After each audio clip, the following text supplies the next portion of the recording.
بسم اللہ الرحمن الرحیم۔ حکیم لقمان رحمۃ اللہ علیہ فرماتے ہیں، دنیا نصیب سے ملتی ہے اور آخرت محنت سے، لیکن لوگ محنت دنیا کے لیے کرتے ہیں اور آخرت کو نصیب پر چھوڑ دیتے ہیں۔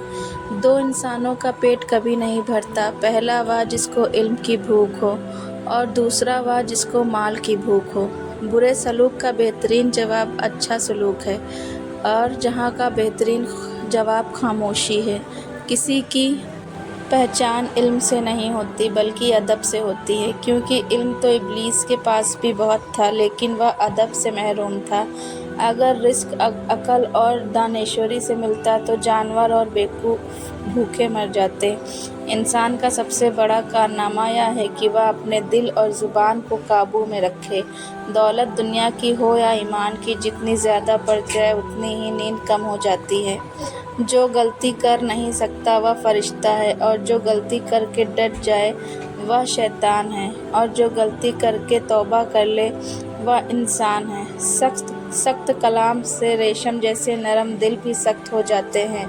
نفس وہ بھوکا کتا ہے جو انسان سے غلط کام کروانے کے لیے اس وقت تک بھونکتا رہتا ہے جب تک وہ غلط کام کروا نہ لے، اور جب انسان کوئی غلط کام کر لیتا ہے تو وہ کتا سو جاتا ہے، لیکن سونے سے پہلے انسان کے ضمیر کو جگا جاتا ہے۔ کلام میں نرمی اختیار کرو، کیونکہ لہجے کا اثر الفاظ سے زیادہ ہوتا ہے۔ اللہ کا ہر فیصلہ عقل اور انصاف پر مبنی ہوتا ہے، اس لیے حرف شکایت کبھی لفظ پر نہ لاؤ۔ حرام چیزوں اور حرام کمائی سے ہمیشہ بچتے رہو، تمہاری دعائیں قبول ہونا شروع ہو جائیں گی۔ ادب کا دروازہ اتنا چھوٹا اور تنگ ہوتا ہے کہ اس میں داخل ہونے سے پہلے سر کو جھکانا ہی پڑتا ہے۔ ہر لکھنے والے نے فنا ہو جانا ہے، لیکن لکھی ہوئی چیزیں ہمیشہ باقی رہیں گی۔ تو اپنے ہاتھ سے ایسی چیز لکھ جاؤ جس کو قیامت کے دن تم دیکھ کر خوش ہو جاؤ۔ انسان کی تمام پریشانیوں کی وجہ موقع سے زیادہ چاہ ہے، وقت سے پہلے جانا اور کنت پسندی کی کمی ہے۔ جو شخص حرام مال کھاتا ہے اس کے تمام اعضاء گناہ میں پڑ جاتے ہیں، خواہ چاہے یا نہ چاہے۔ دنیا میں ایمان کے بعد اگر کوئی چیز ڈھونڈنا ہو تو اچھا دوست ڈھونڈنا، کیونکہ اچھا دوست ایسے درخت کے مانند ہے جو سایہ بھی دے گا اور پھل بھی۔ غصہ ایک ایسا عمل ہے جو صرف اور صرف تباہی اور بربادی پھیلانے کے لیے ہی جنم لیتا ہے۔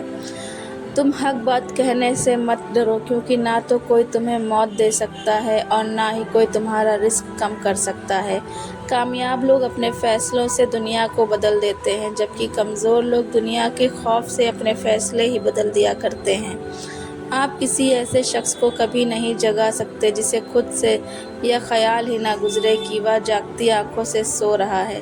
عورت ایک ایسی خبرو اور دل دادہ چیز ہے کہ جس کے لالچ میں آ کر مرد کوئی کام کر گزرنے کو تیار ہو جاتا ہے، حتیٰ کہ قتل کرنے میں بھی ذرا برابر ڈر محسوس نہیں کرتا۔ اگر پہلے سے ہی آپ کے اندر خوف کا اثر آ گیا ہے تو پیچھے ہٹ جائیے، اور اگر آپ نے ہمت پکڑی ہے تو پھر خوف زدہ ہونے کی ضرورت نہیں۔ غلطی زندگی کی ترقی میں اتنی ہی اہم شرط ہے جتنی سچائی۔ خاموشی ایک حساس عمل ہے جس سے اختیار کر لینے سے انسان کو بھی شرمندگی نہیں اٹھانا پڑتی۔ کوئی لڑائی بغیر تیاری کے نہ لڑو، اور ایسی کوئی لڑائی نہ لڑو جس میں تمہیں جیتنے کا یقین نہ ہو۔ وقت، موسم اور لوگ سب ایک سی فطرت ہوتی ہے، کب کون کہاں بدل جائے پتہ ہی نہیں چلتا۔ اس لیے اپنے آپ پر ہی مکمل بھروسہ رکھیے۔ آئندہ غلطیوں سے بچنے کے لیے پچھلی غلطیوں سے سبق حاصل کرو۔ عقل مند انسان کبھی بھی اس جگہ واپس نہیں جاتا جہاں کبھی اس کی بلا وجہ سے ذلت و رسوائی کا سامنا کرنا پڑتا ہو۔ دنیا کا سب سے طاقتور آدمی وہ ہوتا ہے جس پر عورت مکمل اعتبار کرتی ہے۔ عورت کے نصیب میں کرتی ہو، رزق عورت کے نصیب میں ہوتا ہے اور اولاد مرد کے مقدر میں۔ اس لیے رزق کے لیے مرد نہ بدلو اور نہ ہی اولاد کے لیے عورت۔ بندہ دولت اور صحت کی خواہش چھوڑ دے جو بخیل ہے اور ہمیشہ اپنے حق سے زیادہ کا امیدوار ہے۔ دولت کا مستحکم رشتہ دار تمہارے خلاف بولنے لگ جائے تو سمجھ جانا تم کامیابی کی طرف بڑھ رہے ہو۔ محترم ناظرین، یہ تھے کچھ حکیم لقمان رحمۃ اللہ علیہ السلام کے دیے ہوئے احکام۔ اگر آپ کو آج کی میری یہ معلومات ویڈیو پسند آئی تو اس کو لائک ضرور کریں اور ثواب کی نیت سے اپنے دوستوں احباب میں بھی اس ویڈیو کو ضرور شیئر کر دیں اور اسی طرح کی معلومات ویڈیوز دیکھنے کے لیے ہمارے چینل سائرہ وائس کو سبسکرائب ضرور کر لیں۔ پھر ملتے ہیں ایسی ہی کسی اچھی ویڈیو کے ساتھ، تب تک کے لیے خدا حافظ۔